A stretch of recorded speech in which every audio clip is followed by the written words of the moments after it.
Девчонки, привет! Сегодня хочу показать вам последние покупки косметики за декабрь месяц. Видео, наверное, будет недолгим, но давайте посмотрим все же. Давайте, наверное, начнем с ароматов, потом перейдем к уходовой косметике и закончим декоративкой. Первый аромат, который хочу вам показать, это Trussardi Uomo. Это Livriera Collection, мужская версия. Вообще, я покупала этот аромат в подарок мужу на Новый год в пару к моей белой псинке, которую приобретала в сентябре. Свой Trussardi в белом оформлении с головой пёселя я очень люблю, и почему-то я решила, что этот аромат будет чем-то похож. На самом деле, это такой аромат разочарования. Это для меня типичный мускулинный аромат, и я не то чтобы такое люблю, особенно на своем муже. Это немножко, мне кажется, ему не подходит по типажу. Он хоть и пытался меня уверить, что все нормально, но, скорее всего, с этим ароматом я распрощаюсь и буду его продавать. Это все дело вкуса. Когда я выбирала этот аромат, я не нашла сильно много отзывов, и мне надо было обратить все-таки внимание на отзывы мужчин, которые я нашла на итальянском, на английском я смотрела. Все-таки там был немножко другой тип мужчин, которым нравился в итоге этот аромат, но я почему-то была прельщена вот этой идеей, что у нас будут стоять парные собачки на туалетном столике, знаете. Вот не покупайте из-за упаковки аромат. Второй аромат, который я приобрела также в подарок мужу, это Moschino Toy Boy. И здесь у меня были очень сильные сомнения, потому что я смотрела много обзоров на этот аромат, говорили, что он очень достойный, но многие также отмечали, что есть в нем такая двухсмысленная нотка, что он иногда и может быть похож на женский, и не всем он мужчинам нравится, и что это больше для молодых парней, там 20-25 лет. Нет, меня очень приятно удивил этот аромат. Он классный, он свежий, в нем чувствуется роза, но это мужская роза. Он раскрывается по-разному на мне, на муже. И вот это мне понравилось гораздо больше, чем Trussardi. Это достойный такой флакон. И точно знаю, что муж будет этим пользоваться и получать удовольствие. Я приложу все пирамидки ароматов. Единственная такая придирка, мне кажется, не очень хорошее качество, потому что вот это вот железячка тут вот у медвежонка какая-то, она, ну, мне кажется, не очень качественная, но я могу придираться. Сам по себе аромат классный, и вот это было приятное такое удивление. Следующие два аромата я приобретала для себя. Сколько же я наслышана была о марке Etro или Etro, мне привычнее Etro. И у них один из самых популярных ароматов – это Гелиотроп. Эта марка считается как нишевая парфюмерия, но в рамках доступного. То есть это, в принципе, достаточно бюджетный бренд для ниши. Когда я смотрела обзоры на аромат Гелиотроп, его описывали как гурманику, сладкую, с нотками миндаля. Мне почему-то показалось это интересным, и я его заказала. И я не то чтобы разочарована. Ой, сложно сказать. Пока у меня неоднозначное впечатление об этом аромате, потому что он очень сильно пахнет миндалем. Я его чувствую, и где-то на заднем плане есть ваниль. Это для меня не сладкая гурманика, то есть это не компот, не сироп. Это что-то с горчинкой, и все бы было хорошо. Для меня бы был он очень оригинальным, но дело в том, что мое первое место работы, а как вы сами понимаете, это было очень давно, было в несетевом косметическом магазине, и у нас там была представлена итальянская марка L'Herbalario. Я приложу информацию здесь про бренд, и конкретно у них была линейка ароматов с миндалем, также приложу изображение, и вот этот аромат, вот эти духи, это один в один L'Herbalario. Я помню этот аромат очень хорошо, и это для меня, индивидуально для меня, вышло, что не очень-то особенный аромат, хотя я очень много слышала о нем отзывов. То есть, когда я его наношу на себя, меня это как будто немножко относит в мое прошлое. Это не то чтобы плохо, но это не то, что я от него ожидала. И Второй момент, этот аромат очень быстро слетает, то есть его срок на мне 2-3 часа. Потом я слышу только какую-то слабую ванильную базу. В общем, он для меня оказался простоватым, что ли.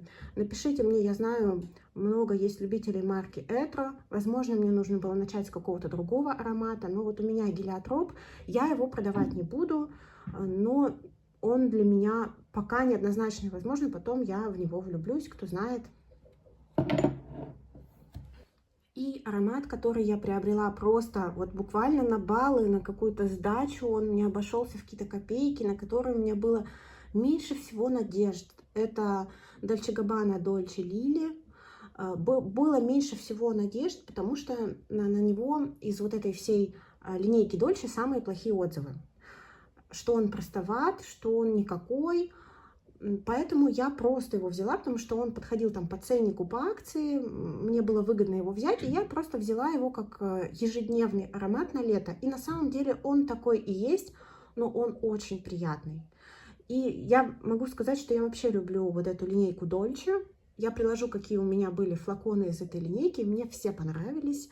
Мой любимый аромат Dolce Garden, по-моему, тоже приложу. Обязательно хочу его как-нибудь обновить. Он для меня очень классный. И вот этот, в принципе, аромат мне вот из этих двух он понравился мне больше, потому что он носибельный, он легкий. Это вот повседневный аромат, когда нужно на себя что-то нанести, чтобы не кого-то поразить тем, как от вас пахнет, а чтобы просто чувствовать себя ухоженной. То есть это, ну, естественный, ежедневный, повседневный, легкий аромат, не душит, очень приятный. Это вот что касается ароматов. Напишите, кстати, девчонки, если у вас что-то из этого есть. Может быть, кто-то купил своему мужчине Trussardi Uomo, вот именно Livriera Collection. Может быть, кому-то зашли духи, может быть, они как-то раскрываются по-разному, не знаю. Это, конечно, прям расстройство. Я очень ждала эту псинку. В этом месяце было мало покупок ухода, потому что, в принципе, я ни в чем не нуждалась. Я приобрела вот такую вот мицеллярную воду от Uriage, и уже я ей пользуюсь. И здесь сразу хочу отметить, что она достаточно обильно уходит, и ее нужно много. Я использую ее для макияжа глаз. В принципе, она мягкая, она не сушит, она никак не щипит. Вот бывают такие мицеллярки, которые не очень хорошо на глаза воздействуют. Нет, здесь все хорошо. Вот, но расход у нее большой, и не знаю, наверное, повторять не буду. Я не вижу для себя отличий, например, вот с этой штукой и с Garnier, которая стоит в несколько раз дешевле. И, кстати, по поводу щипет, я хотела еще отметить, что вот этот вот гелиотроп при нанесении в области шеи мне жутко жег. То есть мне прямо жгло кожу в области шеи, куда вот он попал первые там 10 минут. Это очень странно, я не знаю почему, потому что другие парфюмы мне так не делают. Короче, я напряглась по поводу Etro. Не очень приятное первое знакомство, неоднозначное, скажем так. И еще одно уходовое средство, это умывалка от Frudia. Это рядовая покупка на замену. У меня закончилась предыдущая умывалка, бренд Frudia, я люблю. Это прекрасное соотношение цена-качество. В этот раз я взяла умывалку с цитрусом, которая должна быть подсвечивающая, соответственно, скорее всего, она с пилинг-эффектом. Посмотрим, такой у меня еще не было. До этого у меня была только зелененькая и фиолетовая от них умывалка. Ну что ж, буду пробовать, уже скоро открою. Покажу две скучные покупки. Это в запас куплены две туши от Golden Rose. Они разных эффектов. Одна объем и длина, другая объем и интенсивно черная. Посмотрим, они для меня, в принципе, все одинаковые, туши от Golden Rose. Я их люблю. Это такое, знаете, тоже соотношение цены-качества, когда стоит недорого, но сохнет за 2 месяца. То есть за 2 месяца где-то она у меня приходит в негодность, и вот этих тушей у меня уже куча закончена на конец года. Вот, и это вот очередной запас. И далее у меня идет декоративная косметика, которая прилетела мне из России. Во-первых, я заказывала себе 3 мультихромных карандаша. Это Beauty Bomb, коллекция у них выходила, не помню какая, выходила недавно. Наделали шуму эти карандаши. У меня все 3 оттенка, брала на Озон 1, 2, 3. Сейчас будем сводчить, я их еще не пробовала. Прикольный дизайн, кстати, мне нравится и цвет упаковки, и то, что здесь вот эти розовые пятнышки, и название, что большой брат сидит за тобой, и тут вот этот вот значок ордена. Прикольная в этот раз была коллекция. Так, начнем с первого номера.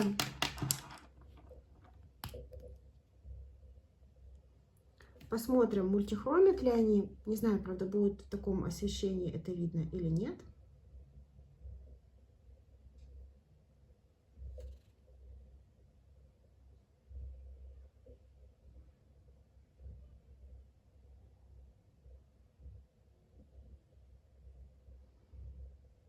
Пока вижу перелив из салатово-зеленого в травянисто-зеленый. Ну, в принципе, тоже неплохо, очень ярко и ложится достойно.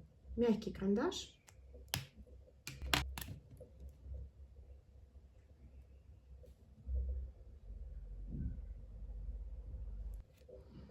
Оттенок 2 из розового в хаки зеленый на коричневой базе.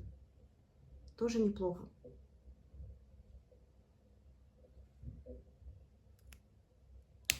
И третий оттенок.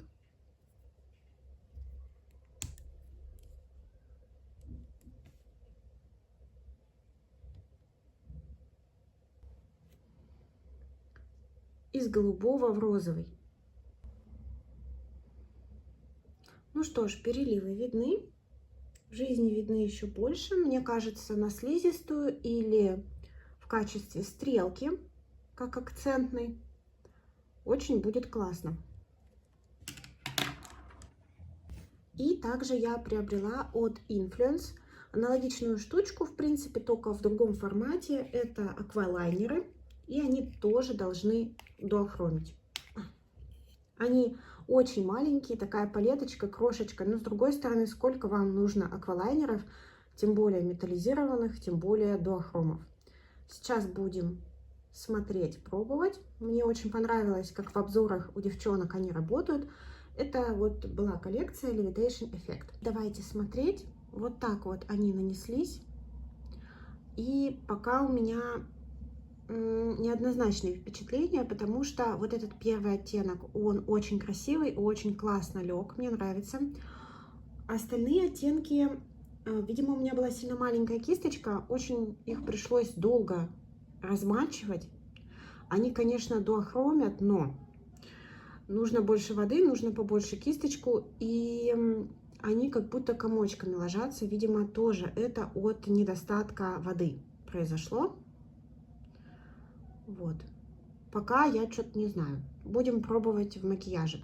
Ну, хорошо в этом одно. Это такая консистенция, которая век не испортится. Так что у меня есть время, чтобы их распробовать. Ну и дать вам свой какой-то обзор, свое мнение.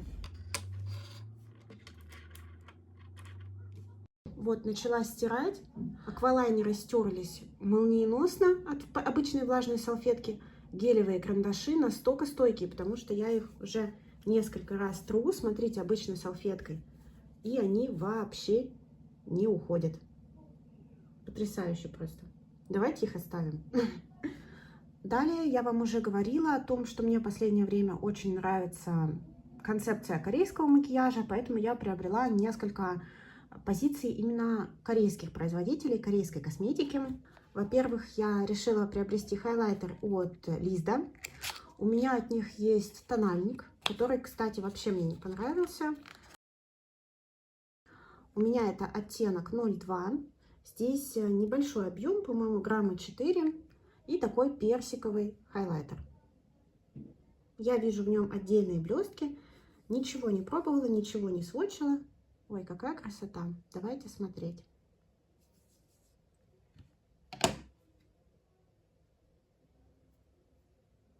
Вот так вот он смотрится. Персиковым. Если распределить, видно отдельные блесточки. Ну, надо тоже смотреть на лице. Там был еще один розовый вариант, но я люблю персиковые хайлайтеры, а у меня персиковый, по-моему, только один. Поэтому решила взять и вот этот попробовать. Упаковка мне, в принципе, нравится. Она хоть и выглядит дешевым пластиком на видео, но это такой достаточно прочный пластик и ощущается в руках неплохо. От бренда Romand мне пришла палетка. У меня это оттенок 01 Pampas Garden. Она должна быть персиковая. Видели новый цвет от Pantone на 24 год? Вот у меня на нем какая-то идея фикс, и я взяла себе несколько таких персиковых оттенков в косметике, в косметических продуктах, и хочу краситься в таких тонах. Это типичная корейская формула. Здесь есть глиттеры, которые вообще не все любят, это понятно, это такая вкусовщина. И здесь такая вот персиковая раскладка. Сейчас будем делать сводчем. Глиттер. Еще один глиттер.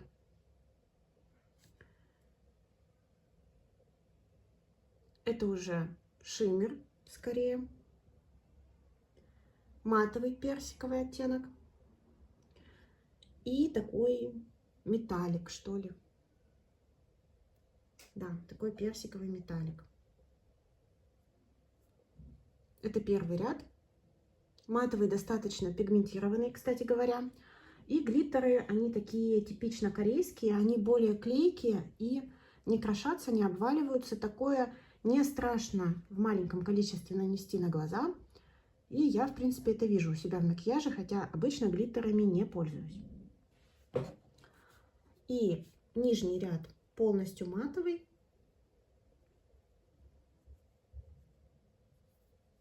Тени не пылят, под пальчиками ощущаются очень приятно.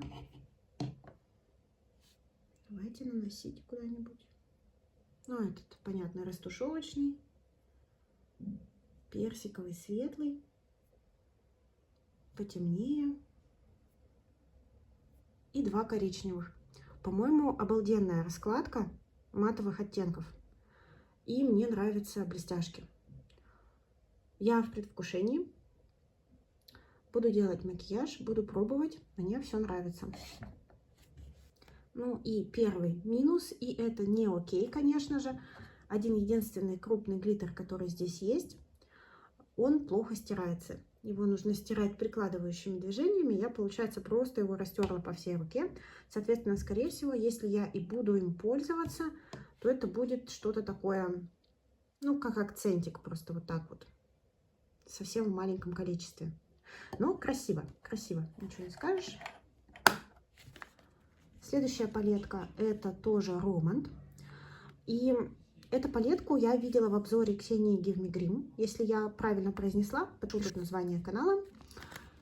И мне она очень понравилась. И она очень интересная по дизайну. И потом я еще смотрела обзор девочки, которая живет в Корее.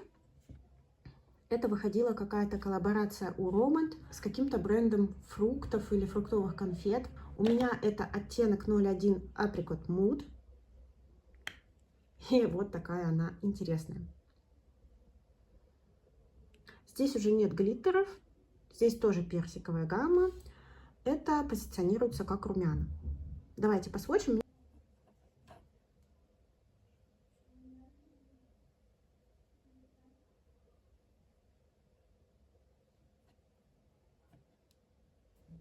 Так, вот тени. Это обычный такой, ну, это не сатин, это больше похоже на металлик, хотя, может, и как сатин сработает, но у него очень приятный вот этот персиковый оттенок, именно то, что сейчас мне хочется. И давайте два вот этих оттенка засводчим.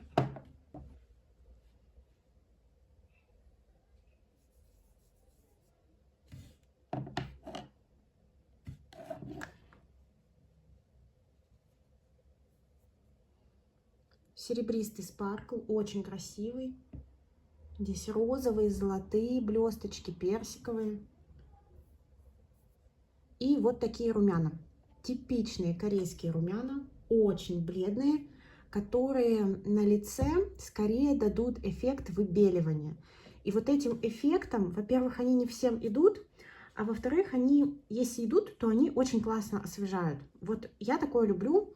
У меня есть несколько таких оттенков от азиатских брендов, именно светлых. И мне нравится эффект светлых румян, если при этом не перебарщивать с бронзером, понятное дело. То есть такие румяна с бронзером, они слабо сочетаются. То есть тут мы просто видим концепт такого легкого персикового макияжа, полупрозрачного, дымчатого. Обязательно буду краситься. Мне действительно очень прямо сейчас близка вся корейская косметика, и прямо она меня захватила дух, скажем так. И из той же коллекции, коллаборации с фруктовыми конфетами, я подпишу, не помню, у Романд вышел блеск. Тут тоже оттенок 31 Bear Apricot. И выглядит он вот так. Какой красивый цвет. Боже мой. Цвет просто потрясающий. И это вот такой Juicy Tint, который сейчас выходит во многих марках. В общем, можете понять, что у меня все такое персиковое. И я почему-то решила, что вот это вот какой-то легкий макияж с уже яркими акцентами, дуохромными, будет смотреться супер. Ну, на самом деле, это все мои покупки за декабрь. Как вы можете видеть, их не так много. Дело в том, что сейчас у меня немножко подспал интерес к косметике. Во-первых, не хочется чем-то закупаться перед переездом. Я скорее распродаю все, что могу, и буду дальше распродавать. Все, что мне тяжелое или массивное. Ну, то есть буду напирать именно на уменьшение объема коллекции. Во-вторых, не особо много релизов сейчас выходит, которые меня интересуют, которые именно мне сейчас доступны. То есть, понятное дело, что я бы, может, приобрела какие-то новинки от инди-брендов, но мне они очень логистически трудно доступны, их долго ждать, и, соответственно, они мне сейчас не актуальны. А вот из такого, что последнего выходило, мне, к сожалению, ничего не понравилось. Единственное, что привлекло, это румяна от Наташи Деноны, мини My Dream, но тоже, когда их привезут в турецкую Сефору, знаете, одному богу известно. Я вообще не знаю, что тут происходит с наличием. Тут очень многих позиций нет сейчас, особенно после распродаж, поэтому тоже вот сейчас в Сефоре идут акции, у меня там есть дополнительная скидка 10%, потому что я в очередной раз набрала свои баллы. Были скидки очень большие на Беймане, это типа вот российского ЦУМа. И как-то что-то я на все это так вяло смотрела, причем были очень классные скидки на Tom Ford. И от 3 единиц при покупке Tom Ford была скидка 30%, и там палетки теней выходили, ну, прям очень дешево. То есть они выходили там, может, 4500 рублей, если в рублях переводить, или, получается, 45-50 долларов, да. То есть были выгодные предложения, но просто я как-то на это все смотрела и понимала, что как-то не стоит, ничего не колышется внутри на это на все. Скажите, девчонки, что вы себе купили за ближайшее время прошедшее? Может быть, что вы на Новый год в подарок получили? Что у вас сейчас в виш-листе? Может быть, я что-то пропустила, и мне нужно что-то захотеть. Вот. А вам большое спасибо за просмотр. Я вам желаю всем прекрасных косметических покупок, чтобы все ваши новинки вас радовали, чудесных макияжей и отличного настроения. Всем пока!